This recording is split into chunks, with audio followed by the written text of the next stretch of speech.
what if Shellshockers guns had attachments? This is my fourth video in the series. Today I'll be covering both the RPG and the pistol. I believe in the majority of other games, launchers have no attachment options available.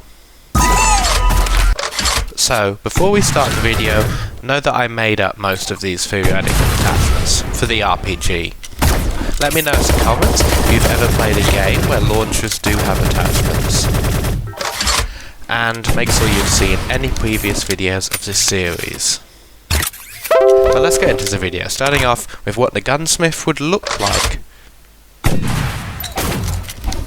In the inventory below the gun skin selection, there would be an option to equip attachments. I only made up 5 attachment categories, but we'll start first with the barrel. These are 2 simple attachments with contrasting effects. The assault barrel is better for close quarters engagements. Not that the weapon is usable in close quarters, but it will still help with that. It helps with that by reducing the ignition range, which means you'll be able to kill enemies 20% closer to you. It will hurt your ability to damage enemies at a distance though, as the velocity is reduced along the distance the projectile can travel. The long barrel is good for longer distance players, perhaps for counter sniping. It helps by adding a whole 50% to the velocity, which is mainly all this attachment does. It also helps accuracy while moving. The biggest disadvantage is projectile takes 25% longer to arm itself, meaning you'll have to not take close quarters gunfights. For ammo attachments, I unfortunately have no images because there are no different skins for ammo in the menu. But that doesn't stop these 3 unique attachments. Ammo Type 1 is made for players who want to take advantage of the splash damage more. Splash damage refers to the radius in which the projectile can deal damage. This attachment helps that. It may be a little situational and not useful in some situations, as a minus 10% to damage means the max damage of the projectile is now 180. Meaning one-shot killing fully armored enemies is now impossible. With this attachment, that's a disadvantage. Ammo Type 2 is exactly opposite to Ammo Type 1. It does more damage to enemies who are caught in the splash damage radius. However, the disadvantage is your explosion radius is smaller, meaning you can't hurt enemies who are not close to the explosion. Ammo Type 3 is an interesting one. Projectile speed is made significantly better, usually would be good for long distance gunfights. But 10% less damage is a disadvantage noticeable against armoured enemies, as max damage is capped at 180. Now, scope attachments are exactly the same as other guns, so it's a category that can be discussed a bit quicker. The first 2 optics are very similar, they reduce zoom with no other changes. Tryhard scope is a similar zoom to the standard optic, however, for it to be worth taking an attachment slot, it makes you slightly more accurate while aiming. Sniper scope may be useful for long distance fights. It is better in combination with attachments that boost projectile velocity. Having a laser attachment is helpful for players often on the move. They are very similar to other guns' laser attachments. There's no disadvantage to the low power laser, so it's a good idea to use it if you're an aggressive player. The flashlight helps you see enemies better, and on dark maps it will help you see enemies better there as well. The high power laser is only for very aggressive players. For an RPG user, I would say it's ill-advised, but some players might still enjoy using it. Now for the final attachment category, stock. Now, these attachments will influence the way the weapons works more than you might expect. Fast loader helps with reload speed. This could be extremely helpful for many playstyles. The disadvantage has to be a noticeably longer time to become fully accurate when standing still. The slow loader slows down the reload speed but makes your mobility stats better.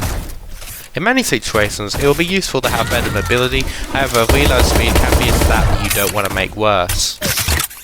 The extra capacity is by far the most unique attachment in this category. It allows you to hold another 3 rockets. All it will do is make your ammo count so 1/6 at maximum instead of 1/3. The disadvantage for your extra capacity is reduced movement speed. That's all for RPG attachments actually. The second half of the video will be focusing on potential attachments for the pistol. The pistol is most likely the weakest weapon in the game, as these attachments may make it slightly more versatile as a secondary weapon. There are just 5 categories for the pistol. Some of these attachments are inspired from other games.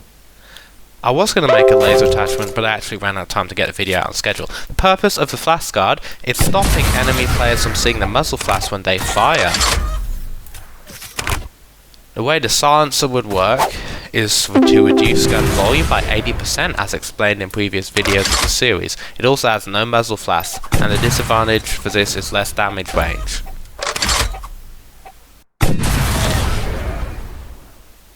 The compensator helps with recoil and bloom. Bloom is the inaccuracy of the weapon after firing the first shot, with a small negative to aiming time, which doesn't matter a lot with the pistol. The heavy suppressor combines the abilities of a light suppressor, does its negatives into positives, however comes with a downside to mobility. The assault pistol barrel is good for many situations, as the damage range downside is important for a pistol. The 10% movement speed boost by the assault barrel is one that can be used effectively with other movement speed attachments. The lightweight barrel improves range with no negatives to movement speed. It is a small benefit that may help for medium range gunfights. A heavy pistol barrel is the best choice for build suited for medium range gunfights. It helps velocity by 50% and damage range by 30%. Mobility will be reduced, however, with this attachment. For optics, the first two are the same from other weapons, offering a 10% accuracy boost while aiming. The pistol scope helps with that more. It only slows movement by 2% and is a good choice in combination with the heavy barrel. These trigger attachments actually change how close quarters fights will play out. Now, the lightweight trigger makes the gun more spammy with negatives to control. The steady trigger is the opposite. For those who like to be more accurate and land shots easier, the boost to control may help some gunfights. The tactical trigger only helps with fire rate and control, however the new disadvantage is accuracy while moving. The last category is magazine attachments. Now, the extended magazine is a good choice as 15 bullets is often not enough to kill an enemy with full health just in one clip. Fast mag is another solid option, as being able to reload faster is something always useful. The disadvantage is aiming time, which doesn't affect the gun much. Now, the hybrid mag combines both attachments, making both slightly weaker in the process.